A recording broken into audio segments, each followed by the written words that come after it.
اور اپنی پرنم آنکھوں سے مجھے دیکھتی رہتی۔ اسے واقعی میری ذات سے انسیت ہو گئی تھی۔ اسے بتائے بغیر ایک دن میں نے سب کچھ اٹھایا اور اس محلے اور شہر سے دور نکل آیا۔ اس گاڑی والے نے مجھے لفٹ دی تھی، ایک مفلوق الحال شخص کو۔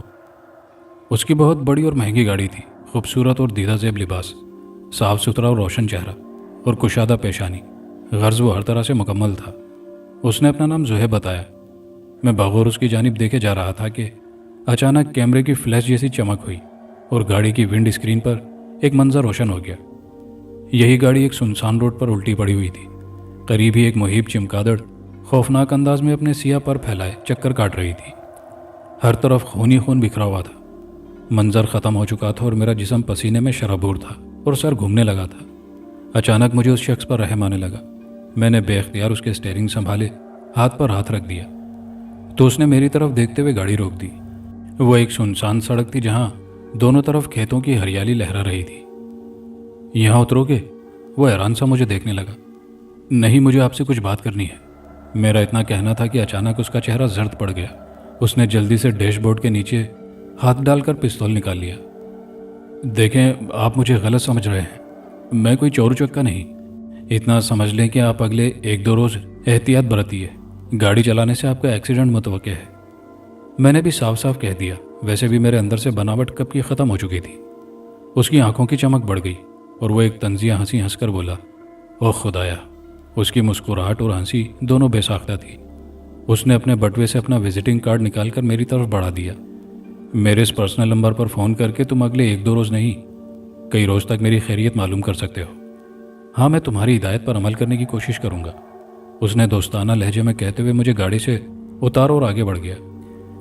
مجھے بار بار اس کا خیال آتا رہا اور میں قریبی گاؤں کی جانب بڑھ گیا۔ اس سے اگلے روز اسی گاؤں سے فون کر کے میں نے اس کی خیریت معلوم کی۔ وہ ٹھیک تھا اور حیران بھی کہ میں واقعی سنجیدہ تھا۔ پھر ایک دن اور گزر گیا، نہ جانے میرے اندر کیا کرب بھر چکا تھا۔ میں ساری رات سو نہ پایا، بار بار مجھے اس کا خیال آ رہا تھا۔ بھلا وہ میرا کیا لگتا تھا، لیکن میں اپنی طرح کسی کو برباد ہوتے ہوئے نہیں دیکھ سکتا تھا۔ میں نے دوسری صبح پھر سے اس کی خیریت معلوم کرنے کے لیے فون کیا تو اس کی آواز آنسوؤں سے تر تھی۔ اس نے بتایا کہ اس کے والد کی گاڑی خراب ہو چکی تھی۔ اس کا ڈرائیور اور والد رات کسی ضروری کام کے سلسلے میں دوسرے شہر جانے کے لیے روانہ ہوئے تھے، لیکن ایک سنسان جگہ گاڑی کسی کھڈ میں جا گری جس سے ڈرائیور معذور اور اس کے والد کی موت واقع ہو چکی تھی۔ وہ مجھ سے ملنا چاہتا تھا، مجھ سے دوستی کرنا چاہتا تھا۔ زندگی ایک مرتبہ پھر سے میری جانب ہاتھ بڑھا رہی تھی۔ دوستی اور اپنائیت کے رشتے ایک مرتبہ پھر سے میری جانب پیش قدمی کر رہے تھے۔ انسان کو زندگی میں ہمیشہ دوستوں کی ضرورت رہتی ہے، لیکن میرے دماغ کی حس بڑھنے سے میری صحت بہت گر چکی تھی۔ میں بھلا کہاں اس قابل تھا؟ میں ایک مفلوق الحال اور وہ امیر و کبیر، میں اس کا ہمجوڑ نہیں بن سکتا تھا۔ بہرحال میری امید کے برعکس اگلے دن وہ مجھے لینے آ پہنچا تھا اور مجھے اپنے ساتھ اپنے شہر گھر لے آیا اور اپنے عالیشان بنگلے کی انیکسی میں ٹھہرا دیا۔ وہ کوئی عام بزنس مین نہیں تھا، اس کے قریبی دوستوں میں شہر اور ملک کی بڑی شخصیات کا شمار تھا، جن میں پولیس آفیسر، جج، وکیل، بزنس مین اور سیاستدان سبھی شامل تھے۔ شاید اس میں اس کی مکمل اور نکھری شخصیت کا عمل دخل بھی کچھ زیادہ تھا، جس کی وجہ سے لوگ اسے دوست بنانے میں فخر محسوس کرتے، ورنہ پیسہ تو آنی جانی چیز ہے۔ اس نے میری بڑی قدر کی، میری طرف دوستی کا ہاتھ بڑھایا اور ضروریات زندگی کی ہر شے میرے آگے ڈال دی۔ ٹوپی سوٹ میں بہت اچھا نہ صحیح، کمزور جسم کے ساتھ کسی قدر اچھا لگنے لگا تھا۔ ایک گاڑی بھی فراہم کی گئی اور پھر اپنے قریبی دوستوں سے ایک شام ملوانے کے لیے تقریب میں لے آیا۔ سڑک کے بائیں جانب نشیب میں برف کی تہہ پر تازہ خون کے نقش و نگار بنتے جا رہے تھے اور قریبی ایک بھیڑیا آہنی شکنجے میں جکڑا ہوا چلا رہا تھا۔ وہ یقیناً کسی شکاری کا لگایا ہوا فوڈ ٹریپ تھا۔ اس کا مطلب تھا اس علاقے میں ضرور کوئی موجود تھا، اور اس شکنجے سے اندازہ ہوا کہ یہاں بہت سارے فوڈ ٹریپ، ڈیتھ ٹریپ اور فلائنگ ٹریپ بھی ہوں گے۔ یہ سوچ کر اس پر خوف کا غلبہ مزید بڑھ گیا۔ اس نے اچانک سڑک کے کنارے جھکے درختوں پر نظر دوڑائی۔ وہاں کسی فلائنگ ٹریپ کا نام و نشان نہیں تھا۔ اس کا مطلب تھا کہ سڑک پر چلنا محفوظ تھا، بجائے اس کے کہ مختصر راستے کو چنا جائے اور مصیبت مول لی جائے۔ ایک مرتبہ پھر سے نگین نے قدم آگے بڑھائے۔ بھیڑیا ابھی تک شکنجے میں جکڑا ہوا درد سے بلبلا رہا تھا۔ بے اختیار اسے اس پر رحم آنے لگا اور رک چکی تھی۔ اگر وہ بھیڑیے کا پاؤں شکنجے میں سے نکال دے، لیکن اس جنگلی جانور کا کیا بھروسہ کہ پاؤں نکالنے کے دوران یا بعد میں اگر اس نے اس پر حملہ کر دیا، تب یہ سوچ کر اس نے اپنا ارادہ ترک کر دیا اور قدم آگے بڑھا دیے۔ لیکن بھیڑیے نے اس کے آگے بڑھتے قدم دیکھ کر اذیت سے بھری ایک ہونک نکالی۔ انداز اس کا ایسا تھا کہ اسے مدد کے لیے بلا رہا ہو۔ اسے اس کی آنکھوں میں امن کا پیغام جھلکتا نظر آ رہا تھا، لیکن آئینی شکنجے کو کھولنا آسان کام نہیں۔ اس میں کافی طاقت درکار ہوتی، اور وہ بھی ایک عورت کے لیے، جو کہ ناممکن تھا۔ بچپن میں اس نے ایک مشہور کہانی پڑھ رکھی تھی، لیکن کہانی اور حقیقت میں بہت فرق ہوا کرتا ہے۔ حقیقت کے تانے بانے ہمارے وجود کے ہونے یا ختم ہو جانے کا تعین کرتے ہیں۔ کسی انسان کی تھوڑی سی بھول اس کی آخری غلطی بن کر زندگی کا خاتمہ کر سکتی ہے۔ بھیڑیا باقاعدہ ایسی آواز نکال رہا تھا جیسے اس سے مدد کی درخواست کر رہا ہو۔ اس نے اس کی مدد کرنے کے لیے حتمی فیصلہ کر لیا۔ وہ واپس پھر اسی جگہ چلی آئی۔ نزدیک جانے میں درندہ اسے کاٹ کھاتا، یہی سوچ کر اس نے ایک وزنی پتھر اٹھایا اور شکنجے پر دے مارا۔ 2-3 مرتبہ ایسا کرنے سے شکنجا جھٹکے سے کھل گیا، اور حیرت انگیز طور پر بھیڑیے نے اسے کوئی نقصان نہیں پہنچایا، بلکہ اس کے ہاتھ چاٹنے کی کوشش کرنے لگا تو نگین ڈر گئی اور تھوڑا پیچھے ہٹ گئی۔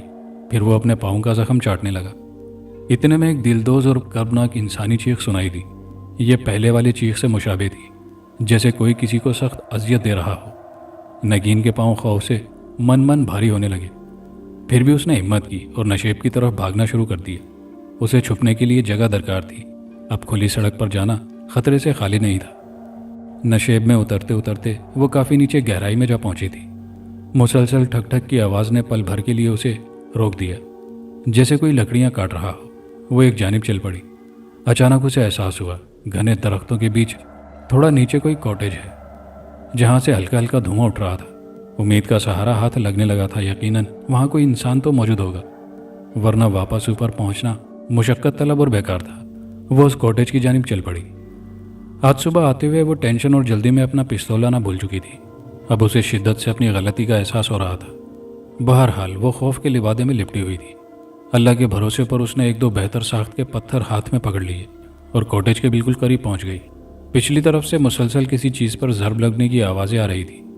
یقیناً کوئی شخص ایندھن کے لیے لکڑیاں کاٹ رہا تھا، لیکن وہ اسے دیکھ نہیں پا رہی تھی۔ وہ کوئی قوی ہیکل قسم کا شخص تھا جو زمین پر اکڑوں بیٹھا کسی چیز کو کاٹ رہا تھا، لیکن وہ لکڑیاں ہرگز نہیں تھی۔ اچانک غور سے دیکھنے پر نگین کی چیخ نکلتے نکلتے رہ گئی۔ سفید برف پر ہر طرف تازہ سرخ خون پھیلا ہوا تھا، جیسے کسی کو بے دردی سے ذبح کیا گیا ہو۔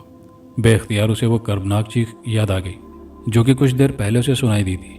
بیٹھے ہوئے شخص کے قریب کسی شخص کی لاش تھی جسے وہ کسائی کی طرح کاٹ رہا تھا، نہایت بے دردی سے۔ ہڈیوں کو کاٹنے کے لیے وہ وقفے وقفے سے پاس رکھی کلاڑی کا استعمال کرتا، ایسے ہی جیسے لکڑیاں کاٹ رہا ہو۔ اس کے بازوؤں میں بے شک بہت زیادہ طاقت تھی، اس قدر سردی میں بھی نگین کے چہرے پر پسینے کے قطرے چمکنے لگے تھے۔ اس کے ہاتھ ٹھنڈے پڑنے لگے اور پھر اچانک وہ دھپ سے گھٹنوں کے بل برف پر گر پڑی۔ برف پر گر پڑنے کی معمولی آواز بھی خاموش فضا میں کسی دھماکے سے کم نہ لگی۔ انسانی اعضاء کی تقسیم میں مشغول شخص کا ہاتھ اچانک رک گیا۔ یقیناً یہ آواز وہ سن چکا تھا۔ نگین کی سانس رکنے لگی۔ وہ واپس مڑی اور بھاگنا شروع کر دیا، لیکن وہ زیادہ دور نہیں جا سکی تھی کہ کوئی چیز دھپ سے آ کر اس کی پشت سے ٹکرائی۔ وہ وزنی چیز اس مردہ لاش کا سر تھا، جسے اس قصاب نے نگین کو روکنے کے لیے پوری طاقت سے اس کی پشت پر دے مارا تھا۔ وہ منہ کے بل گر پڑی۔ گرنے سے اس کے ماتھے، ناک اور گال پر شدید چوٹ آئی تھی، اور درد کی شدت اور خوف سے وہ بے ہوش ہو گئی۔ اس کی موت اس کے سر پر کھڑی تھی۔ زہیب کے دوست میرے بھی دوست بن گئے، لیکن صرف دوستی کی حد تک میری صلاحیت قدرتی تھی، اور میں خود بھی اس پر ابھی تک قابو نہیں کر سکا تھا۔ مجھے اکثر خود بخود وہ منظر نظر آتے، اور اگر میں کوشش کرتا تو کچھ بھی نظر نہیں آتا۔ مجھ میں یہ صلاحیت قدرت کی دین تھی۔ زہیب شاید مجھے کسی بڑے مقصد کے لیے استعمال کرنا چاہتا تھا، لیکن اس میں خطرہ بہت تھا۔ پھر بھی وہ میری صلاحیت کے راز بیچ کر اپنی اور میری شناخت میں اضافے کا خواہش مند تھا۔ ذاتی طور پر میری رائے زہیب سے متعلق بہت اچھی تھی۔ وہ بہت ہی اچھا انسان ہونے کے ساتھ ساتھ اچھا دوست بھی تھا۔ وہ ہر طرح سے میرا خیال رکھ رہا تھا۔ میں نے ایک یوگا کلب جوائن کر لیا، جہاں کہ میں روزانہ سانس اور دماغ سے متعلق مشقیں کرنے لگا۔ یوگا مشقیں کرنے سے میرے دماغ کی شریانوں میں جان سی پڑ رہی تھی، اور دماغ کو زیادہ آکسیجن کی فراہمی بحال ہو رہی تھی، لیکن اس کے ساتھ ساتھ میری صلاحیت بتدریج قائم تھی۔ اللہ تعالیٰ کی یہ فیاضیاں جو ہیں وہ کسی کو عطا کر کے واپس نہیں لیتا۔ یہ تو انسان ہے جو اپنی نادانی میں اللہ تعالیٰ کی دی ہوئی صلاحیتیں کھو دیتا ہے، اور پھر انسان صرف یہ کہہ دیتا ہے کہ میری قسمت ہی ایسی ہے، تو میں کیا کر سکتا ہوں، جبکہ انسان خود غلط ہوتا ہے۔ ایک دن اچانک یوگا کی ایک لمبی مشق کرنے کے بعد میں نے اپنی آنکھیں ایک نقطے پر مرکوز کر دی اور اپنے ذہن میں اپنے دوستوں کے چہروں کے نقش دہرانے لگا۔ ہر چہرہ میرے ذہن کی سلائڈ سے گزرتا رہا، لیکن ایک چہرے پر آ کر یہ سلسلہ ٹوٹ گیا۔ میرے دماغ کی رگیں کھنچنے لگی۔ اچانک کیمرے کی فلیش جیسی چمک ہوئی۔ وہ میرے اور زہیب کے ایک دوست جج امیر الدین کا چہرہ تھا۔ بھیانک موت کی بدنصیبی اس کے ماتھے پر لکھی ہوئی تھی۔ بیچ پیشانی کے ایک بڑا سا سوراخ تھا اور خون کا فوارہ پھوٹ رہا تھا۔ پاس ہی ایک ترازو الٹی پڑی ہوئی تھی۔ خوف سے میں نے آنکھیں جھپک لی۔ میرا جسم پسینے میں ڈوبا ہوا تھا اور سانس کی رفتار بڑھی ہوئی تھی، لیکن میں خوش تھا۔ آج میں نے اپنی صلاحیت کو اپنے بس میں کر لیا تھا۔ میں جلدی سے گھر واپس پہنچا اور زہیب کی واپسی کا انتظار کرنے لگا۔ میں نے زہیب کو سب کچھ بتا دیا۔ یہ سن کر وہ بہت خوش ہوا کہ اب میں اپنی صلاحیت کو خود استعمال کر سکتا ہوں۔ اس نے اس خبر کو کیش کروانے کا فیصلہ کر لیا۔ اس نے امیر الدین کو شہر سے باہر ایک ریسٹورنٹ میں ملنے کے لیے مدعو کیا۔ راستے میں کچھ لوگوں نے امیر الدین کی گاڑی پر فائرنگ کی، لیکن وہ بچ نکلے۔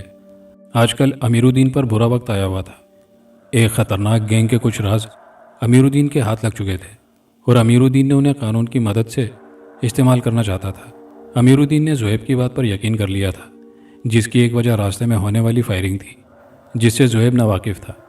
جج نے اگلے دن بہت سارے ذاتی مفاد کے کام انجام دیے۔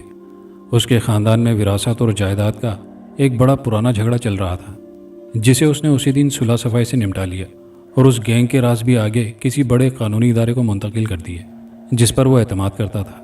اس سے اگلے ہی روز ایک نامعلوم شخص نے امیر الدین کی پیشانی کے درمیان اس کے نام کی گولی داغ دی اور فرار ہو گیا۔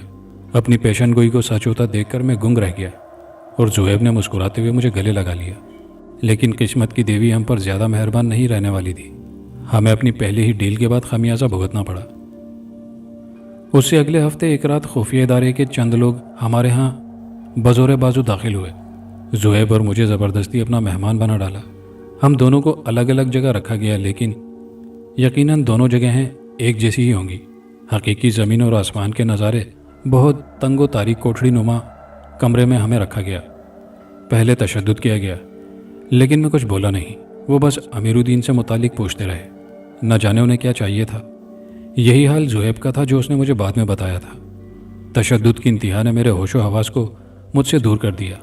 میں سمجھ چکا تھا کہ وہ لوگ کسی خفیہ ادارے کے نہیں بلکہ کسی اور ہی گروہ سے تعلق رکھتے ہیں، کیونکہ انہیں امیر الدین کی موت سے زیادہ اپنے راز اور ثبوت کی تلاش تھی جو امیر الدین کے ہاتھ لگ چکے تھے۔ اور پھر شاید اس دن راستے میں فائرنگ کے بعد انہوں نے امیر الدین اور زہیب کی خفیہ میٹنگ دیکھ لی ہوگی، اسی لیے انہوں نے ہم پر ہاتھ ڈالا تھا۔ ایک دن ان میں سے ایک نے مجھے بتایا، تیرے لیے خبر ہے، خبر یہ ہے کہ تیرا دوست ہمارے ساتھ ہاتھ کر گیا، تو اپنی خیر منا لے۔ یہ سن کر میری سانس میرے حلق میں اٹکنے لگی۔ بد نصیبی ایک مرتبہ پھر میری زندگی میں داخل ہو چکی تھی، لیکن اب مجھ میں سہنے اور صبر کی طاقت بڑھ چکی تھی۔ شدید ذہنی اذیت اور تھکن، تشدد اور خوراک کی کمی اور انسانی تعلق نہ ہونے کی بنا پر مجھے وہ منظر دکھائی دینے کم ہو چکے تھے۔ ویسے بھی میں زہیب کی موت کا ذمہ دار اپنی اس صلاحیت کو سمجھنے لگا تھا۔ ایک دن دو قوی ہیکل بدصورت سے آدمی آئے اور مجھے تہہ خانے سے آنکھوں پر پٹی باندھ کر نکال لائے۔ میرے پورے جسم میں شدید درد اور جلن کا احساس ہو رہا تھا۔ آج کئی ماہ بعد میں سورج کی روشنی میں آیا تو میری آنکھیں بندھی ہوئی پٹی کے اندر درد سے چور تھیں۔ مجھے یقین ہو چکا تھا کہ وہ مجھے ختم کرنے کے لیے لے جا رہے ہیں، کیونکہ اس قدر اذیت، ذہنی و جسمانی تکلیف کے باوجود میری زبان نہیں کھلوا سکے تھے۔ ہم لوگ شاید کسی گاڑی پر سوار ہو چکے تھے۔ کئی گھنٹوں کا سفر جاری رہا۔ میرا خیال تھا کہ ہم لوگ کسی میدانی گرم علاقے میں سفر کر رہے تھے۔ پھر ایک جگہ پہنچ کر انہوں نے میری پٹی کھول دی۔ نیچے اترو، ان میں سے ایک نے کہا اور مجھے دھکیلا۔ میں ان کے ساتھ چل پڑا۔ وہ جنگلی علاقہ تھا، ہر طرف درخت اور خاردار جھاڑیاں تھیں، کسی دوسرے انسان کا وجود تک نہیں تھا۔ جنگل میں کچھ دور چلنے کے بعد دو مٹی سے بنے ہوئے جھونپڑے دکھائی دیے۔ انہوں نے مجھے ایک جھونپڑے کے اندر لا کر باندھ دیا۔ میری حالت سخت خراب ہو چکی تھی، جسم پر جگہ جگہ زخم کے نشان اور کئی مہینوں کا میل چڑھا ہوا تھا۔ دھوپ لگنے کی وجہ سے جسم میں شدید خارش ہونا شروع ہو گئی تھی، لیکن میرے ہاتھ بندھے ہوئے تھے، جسم پر چیونٹیاں سی رنگ رہی تھی۔ شدید تکلیف کی وجہ سے میری آنکھوں میں آنسو آ گئے۔ وہ دونوں مجھے باندھ کر جا چکے تھے۔ کئی گھنٹے گزر گئے، اچانک میں نے کسی خیال کے تحت زور آزمائی شروع کر دی۔ مجھے زہیب کے بارے میں یقین تھا کہ وہ زندہ ہے۔ اس کا ہنستا مسکراتا چہرہ میری نگاہوں کے سامنے گھوم گیا۔ زور آزمائی کا خاطر خواہ نتیجہ نکلا اور میں خود کو رسیوں سے آزاد کرانے میں کامیاب ہو گیا۔ جھونپڑے کی تلاشی لے کر میں نے ایک لوہے کی سلاخ ڈھونڈ نکالی۔ اب مجھے ان دونوں کی واپسی کا انتظار تھا۔ میں چاہتا تو بھاگ بھی جاتا، لیکن اب اس تمام ستم ظریفی کو جھیلتے جھیلتے نفرت سے میرے اندر درندہ جنم لے چکا تھا۔ مجھ میں اذیت سہ کر خاموش رہنے کی بجائے پلٹ کر وار کرنے کی ایک نئی سوچ پیدا ہو چکی تھی، اور کچھ دیر بعد دونوں جھونپڑے سے باہر خسر پسر کر رہے تھے۔ سجو بھائی، بڑھیا لگتی مالدار آسامی ہے، مگر اسے چھوکرے سے کیا دلچسپی ہو سکتی ہے؟ ان میں سے ایک نے کہا۔ ابے ہمیں کیا، چاہے مارے یا کھپائے، ہمیں تو صرف پیسہ چاہیے، سجو نامی شخص نے جواب دیا، اور وہ دونوں اندر جھونپڑے میں چلے آئے۔ میں بظاہر انہیں اسی طرح رسی میں جکڑا ہوا نظر آیا۔ ایک نے ٹھوکر سے مجھے جگایا۔ ابے اٹھ! بس پھر کیا تھا، میں نے ٹانگ کے نیچے سے چھپائی سلاخ اٹھائی اور اس کے منہ پر سیدھا وار کیا۔ وہ گینڈے کی مانند ڈگراتا چلا گیا۔ پورا جنگل اس کی دلدوز چیخ سے گونج اٹھا۔ دوسرا پستول نکالنا چاہتا تھا، لیکن میں نے اس کے سر پر پے در پے وار کر کے اسے ختم کر دیا۔ ان دونوں کی موت کا مجھے کوئی افسوس یا ملال نہیں تھا۔ میں نے جھونپڑے میں موجود مٹکے سے پانی پینا شروع کر دیا اور جی بھر کر پیا۔ اچانک جھونپڑے کے باہر ایک سائی کی موجودگی نے مجھے چونکا دیا، تو میں جلدی سے دروازے کے ایک طرف پیچھے چھپ گیا۔ آنے والا جیسے ہی اندر آیا، میں نے سلاخ سے وار کرنا چاہا، لیکن میرے ہاتھ فضا میں بلند رہ گئے اور منہ سے حیرانگی کی کیفیت میں ایک ہلکی سی چیخ نکلی۔ میرے سامنے زہیب کھڑا تھا۔ وہ سفید صاف و شفاف سوٹ میں ملبوس تھا۔ بے داغ سوٹ دودھ کی مانند سفید تھا، سفید ہی جوتے اور احتیاط سے بنے ہوئے بال۔ وہ پہلے کی مانند زیادہ نفیس لگ رہا تھا۔ اس کے چہرے پر ایک مسکراہٹ تھی۔ زہیب، تم زندہ ہو؟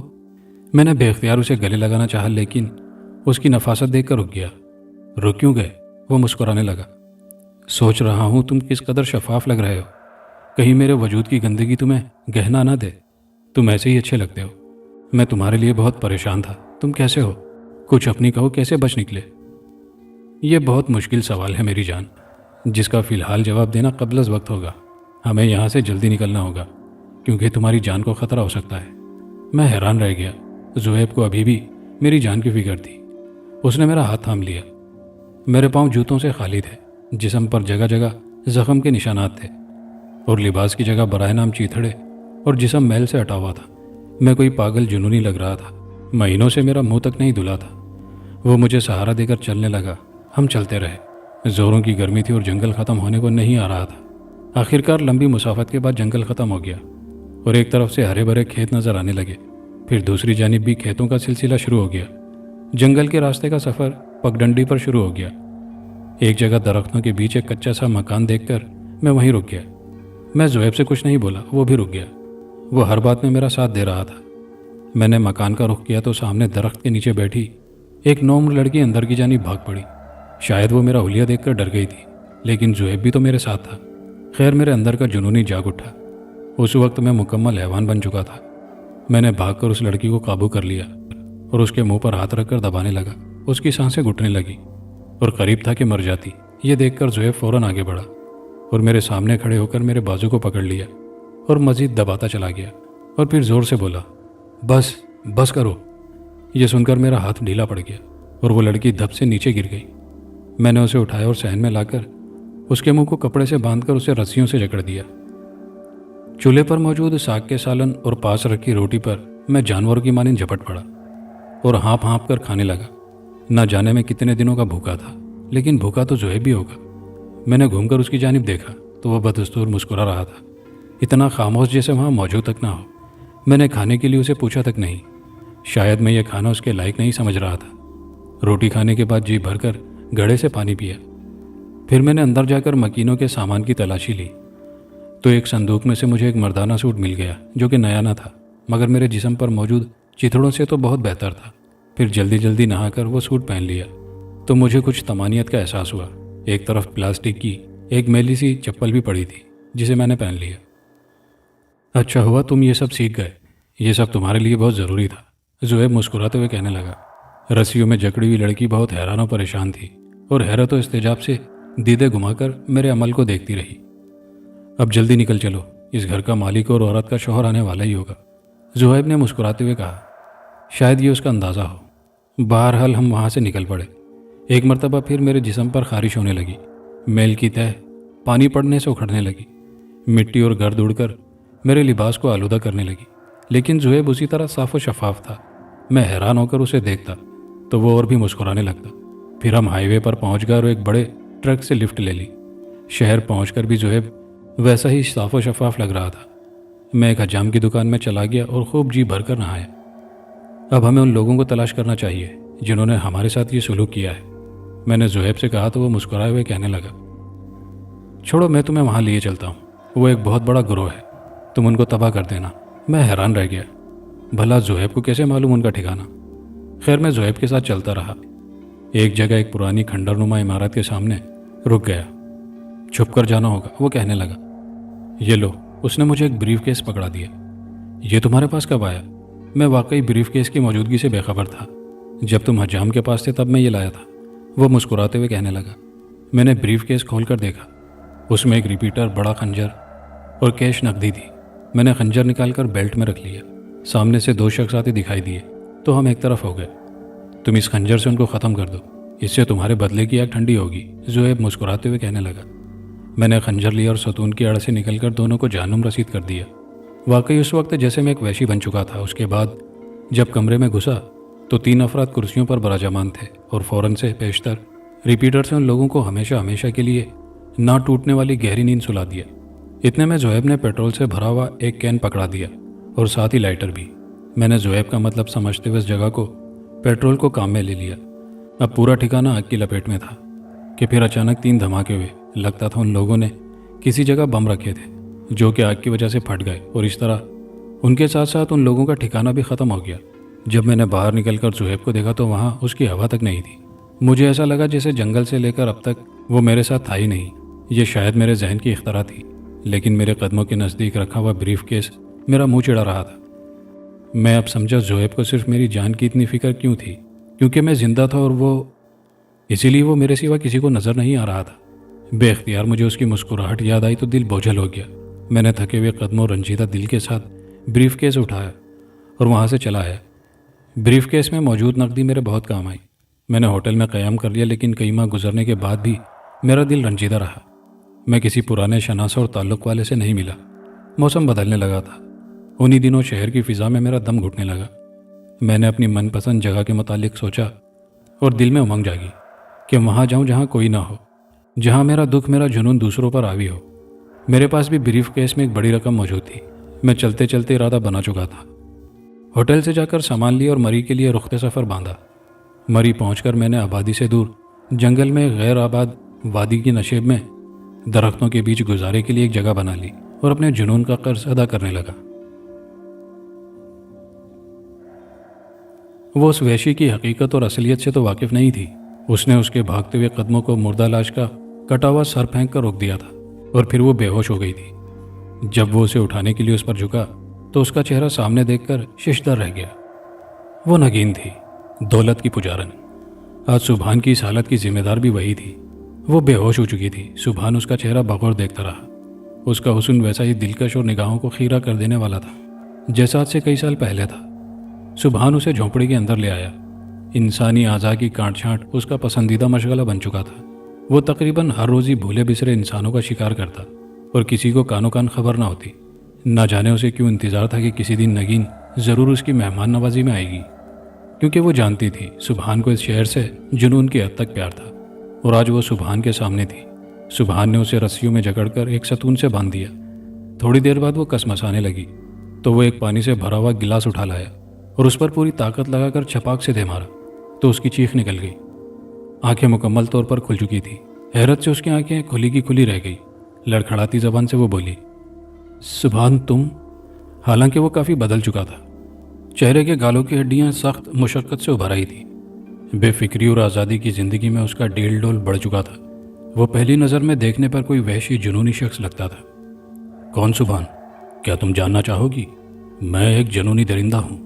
کیا تم نے نہیں دیکھا میں نے کس طرح ایک لاش کو کاٹ کر رکھا ہوا ہے؟ اب میں تمہارے ٹکڑے کروں گا، لیکن زندہ۔ دیکھنا کتنا مزہ آئے گا۔ اس نے ایک خوفناک کہا لگایا تو نگین کو اس سے ڈر لگنے لگا۔ وہ خود اپنی نظروں سے اسے جنونی انداز میں